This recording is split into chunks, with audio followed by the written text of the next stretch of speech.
Hi guys, episode 41. We're here at the Unwaking Waters. I'm here on Peter Redhill, and we've got a quest reward to accept first. We need to find Redemptor Azar for our reward. The Harvest Temple is in sight. You can see it's very cloudy and there's like blood red clouds out in the sky.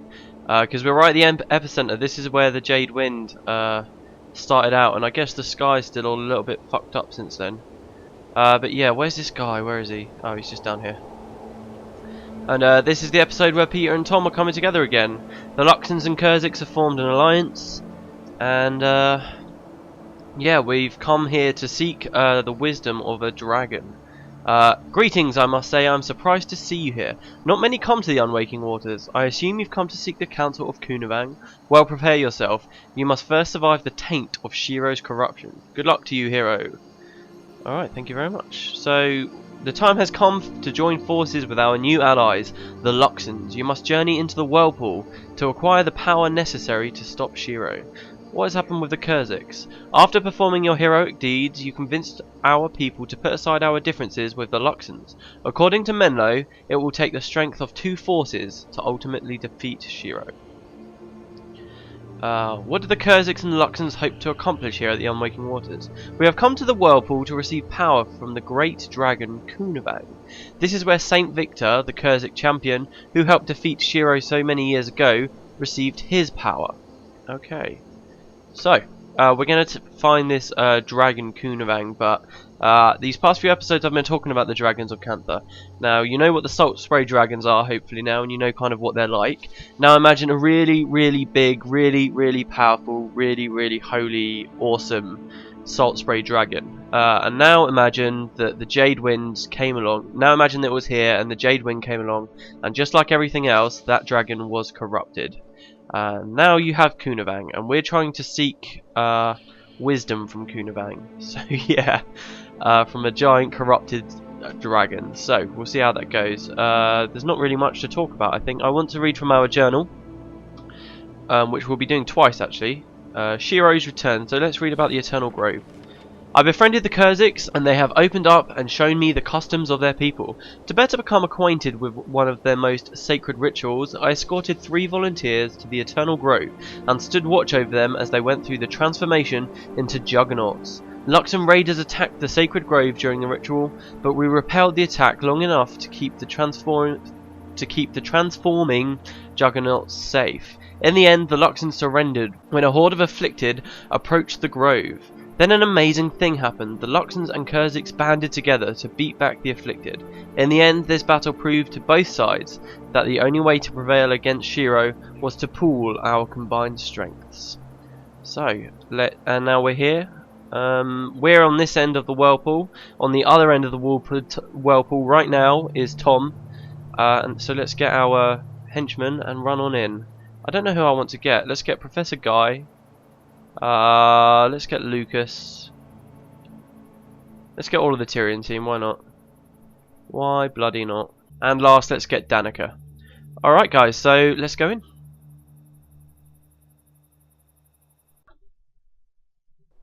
And meanwhile, over on the Luxon side, we have Tom, who I've already explained everything. I've already even got the quest reward here. Where's that NPC? This guy here, Elder Oxys. What have the Luxons been doing recently? After performing your heroic deeds, you have convinced the Luxons to put aside their differences. That's almost exactly the same. Now is the time to join forces with the Kurziks. What do we hope to achieve here? We've come to the whirlpool to receive power from the great dragon Kuunavang. This is where Archimaros, who helped defeat Shiro, received his power. So both of the previous champions got their power from here as well. Right now over there, that's where Peter is. Let's get our henchmen and go in. It's got to be Talon and Zoe. It's got to be. Kai Yang. Oh, Argo's here as well. I don't believe we've spoken to him. Hi, as the victor of this year's convocation, you've earned the right to fight with the champion on your side. I have no doubt that together we can turn the tide of this war. I didn't really do a very good introduction on him, but he's a vaguely important character to this story.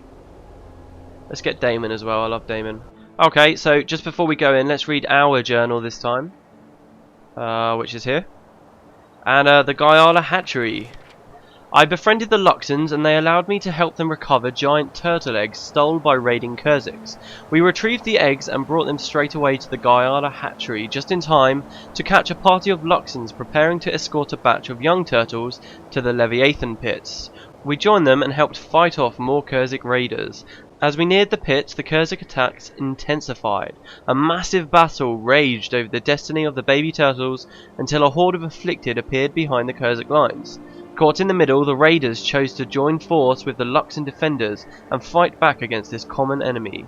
Together, the Luxons and Kurziks defeated the afflicted and came to realize that they must put aside their differences to have any chance of defeating Shiro once and for all. Right, and one last thing, read the description. Previously the site of a floating temple known as Kuan, the Harvest Temple, the unwaking waters is an immense frozen whirlpool. When the Jade Wind passed over Cantha and Kuan sank beneath the ocean's surface, the whirlpool was formed, and like everything else in the path of winds, became solid jade. Legends say a powerful dragon was trapped within the temple and lives there still. And that dragon would be Kuunavang. So let's go in. I'll speed up the timer. 3, 2, 1.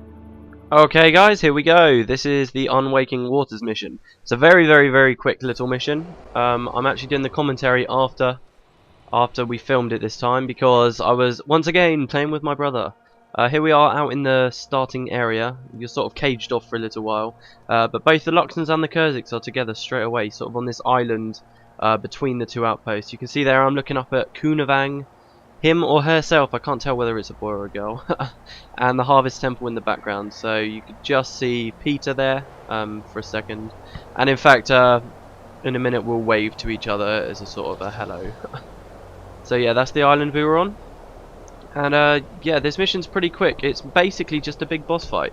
It's a pretty good mission though. We're going to be working our way through, sort of around the whirlpool, fighting numerous things as we go. I did a little bit of different stuff on this episode with the edit. So there we are waving to each other. And I'll cut to Peter here so that we can see the other side. There we go. So yeah, I did some different stuff with the editing here. You've already seen a glimpse of it with the two screens side by side. I probably won't make a habit out of that. I'm just kind of experimenting a little bit. I'll do it again later a little bit in the mission, but I have no idea whether it's going to look really good or really crap. Okay, so basically in this mission you get an infinite number of afflicted will just keep on charging you, and the goal is to try and kill Kuunavang. So here we are taking out the rich list because it's the healer first, and I speed all of this up just a little bit, and I'm just going to keep cutting between the two players. The thing is, both of us are melee attackers, which basically means because Kuunavang's flying around in the middle, we can't actually hit her. You can see her out there, so we have to leave all of the damage up to the rest of the henchmen here. So here we are running around. I see some bones. God knows how long or old they are, and you can see a huge wave of afflicted charging us from that sort of glowing gate in the background.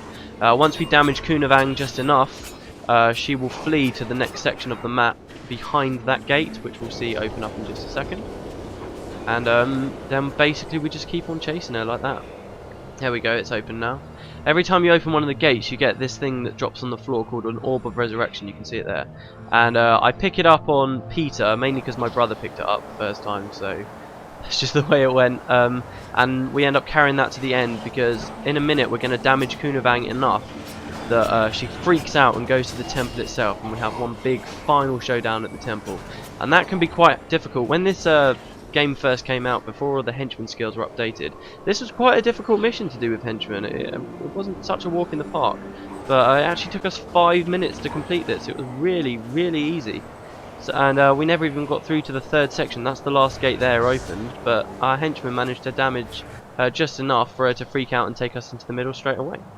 So here's a little cutscene showing us coming to the middle. That gate in the background will open, and we kind of have one big last standoff. Now this is usually quite a difficult fight because she uses the skill Corrupted Scales and starts throwing them around, and if you're near the scales they do loads of damage to you.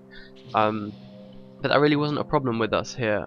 I think we could have almost wiped, but we just kept pummeling her, as you'll see in this final fight, and we managed to take her out. So here we are together at last. Both of the Rottweilos, Talon, and here I am doing the split screen thing again. Like I said, I don't know how good this is going to look after I've rendered, but it's always nice to experiment, see how things go. So we had one guy with the orb at the back. You can see that's Peter at the back there on the left. That's in case if anyone dies, he can just drop the orb and resurrect them. And we had Tom right in there, taking her out. Because she's so big though, on Tom's screen we couldn't see her health, so we had to use Peter to see the health by looking above her head, and sort of that's how we could tell how close she was to dying, whether we were doing any good. There you can see her health's almost completely out. So yeah, really not a difficult mission, nothing like it was before, nothing like the epic showdown it once was. And that's her out, there you go. And here's the final cutscene. We have a bit of a revelation. We find out why he's been at these libraries.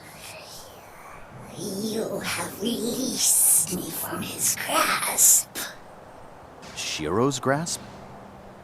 Yes, it was his touch that corrupted my body and fought for control of my spirit.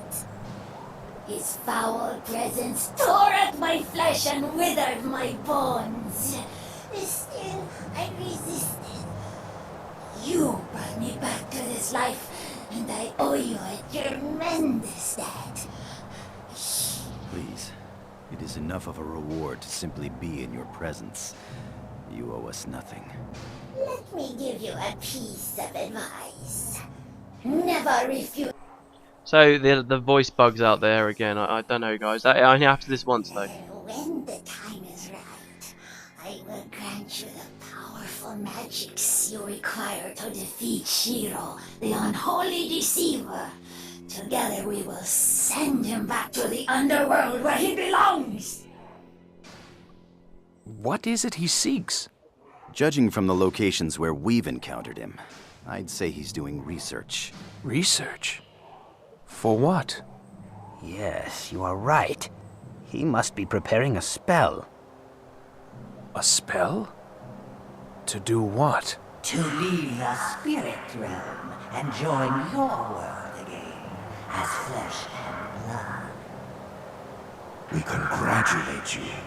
Your debt to us is nearly paid in full. Complete this final task, and you will have earned your mortality. What is it you ask of us? Shiro is very close to getting what he is after. He needs to do only one last deed to cast his spell. What deed? What will he do? Drum roll. That which cursed him in the first place. He will spill the blood of the royal family. The Emperor?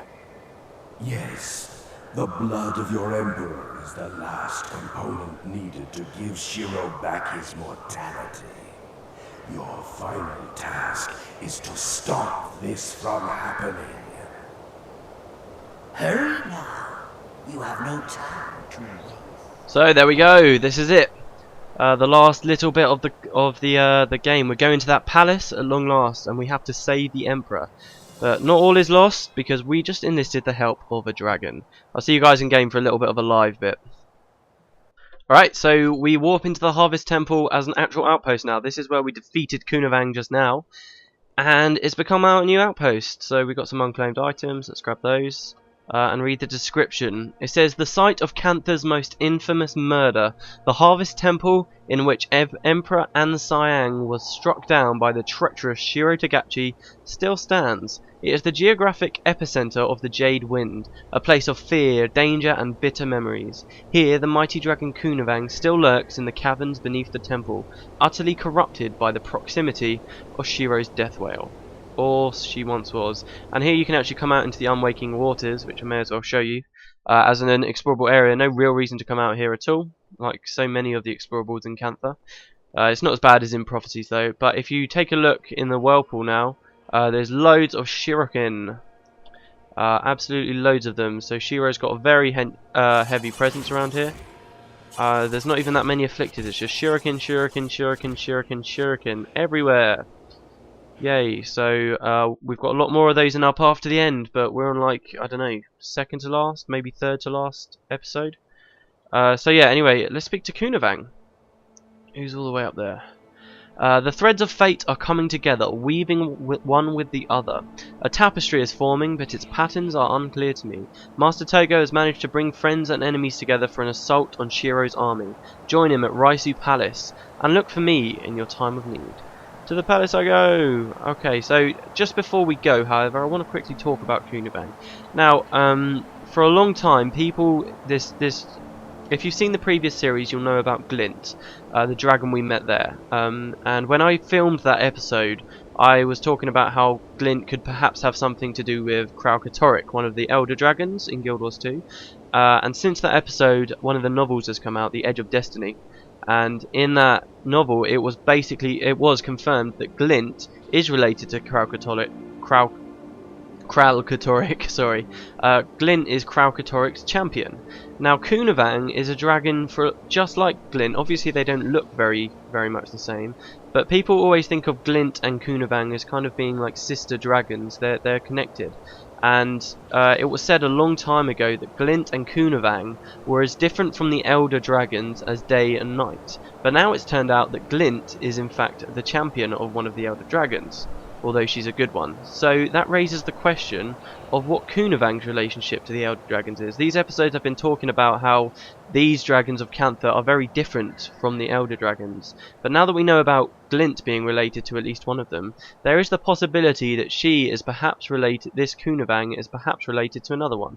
Maybe the Deep Sea Dragon, who we know nothing about, and I've already talked about how maybe the Deep Sea Dragon's got something to do with Cantha. So definitely keep your eye out for that, guys, because she could be massively important in Guild Wars 2 when it comes to fighting the Deep Sea Dragon. So yeah, definitely do remember her. She's obviously got more story to tell, which we don't learn about, and it's quite likely that there could be a relationship there. There might not be. I don't know, but my hunch would say yes, especially after what we found out about Glint. So yeah. All right, to the palace. Let's save the Emperor. Travel to Kaineng Center. So we're going all the way back up into the city.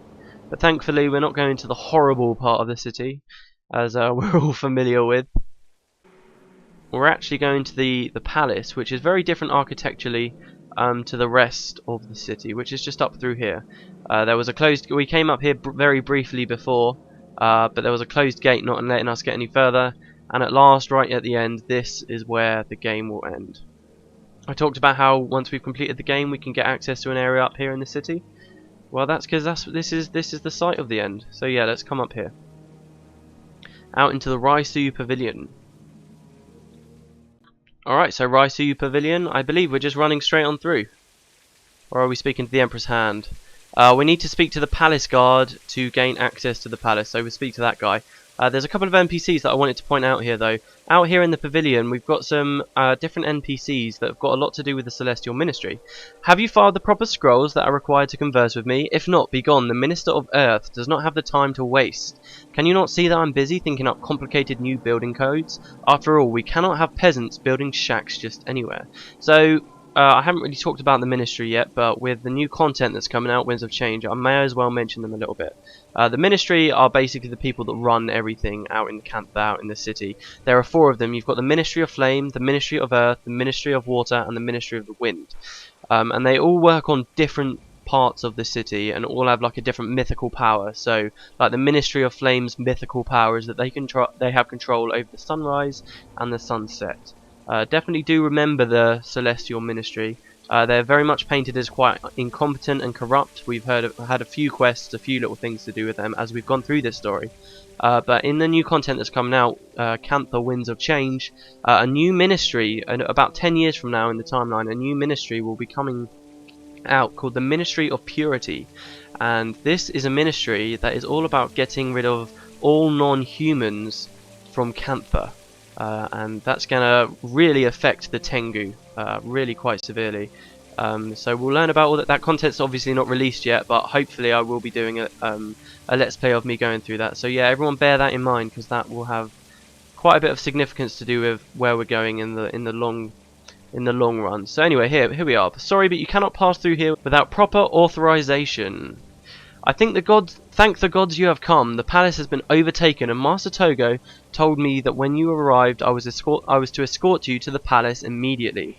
From there, you are to speak with Captain Sai. Let me know when you are ready to enter the palace. Let's go, let's save the Emperor. So another cutscene straight away.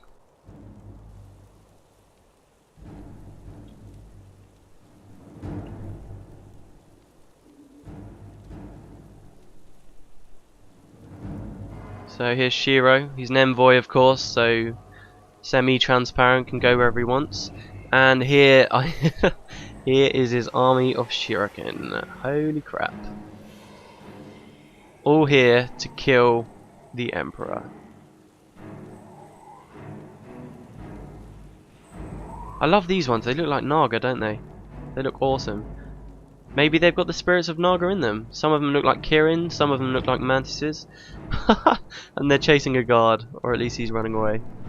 Lock down the palace! Activate the defenses!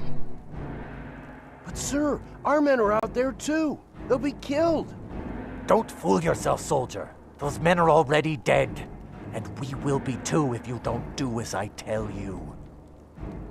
As you command. Oh shit. So they're sacrificing people. It said that no one's ever managed to get through the palace. Or at least got out and lived to tell the tale. But that might be all about to change now that Shiro's here with a fuck off army.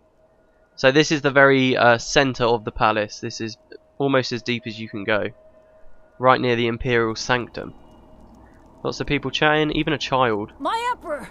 The palace is surrounded and the main hall is under attack. It will not be long before the walls of this chamber are breached. We must take you to safety. Run! We're surrounded? By whom? Who would attack the royal palace? He has returned, my Emperor. Shiro Tagachi. The Emperor's a nice guy. The ministry's corrupt and bad, but the Emperor himself has always been made out to be a nice guy. And Shiro's right next to him. Beating the crap. Look at all the guards. Oh dear.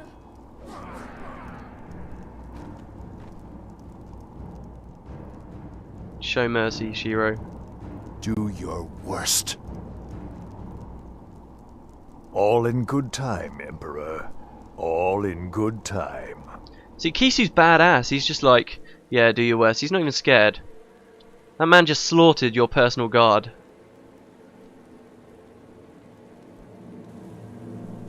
And here we are, the heroes. At least I think this is us.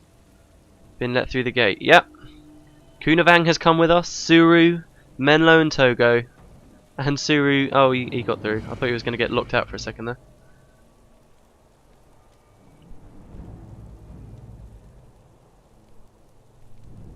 Let's do it. The palace has been breached. The Emperor is within Shiro's grasp. Take heed, my friends. There are more spirit warriors on the horizon. They will arrive at the palace gates within the hour. Once inside the palace walls, we cannot afford to be caught between two forces. We'll get cut to pieces. Menlo is right. We will have to split up. Some of you will have to stay here and hold this gate. Well, sounds like a plan to me. I'll see you guys next time for Raisu Palace, the second to last mission.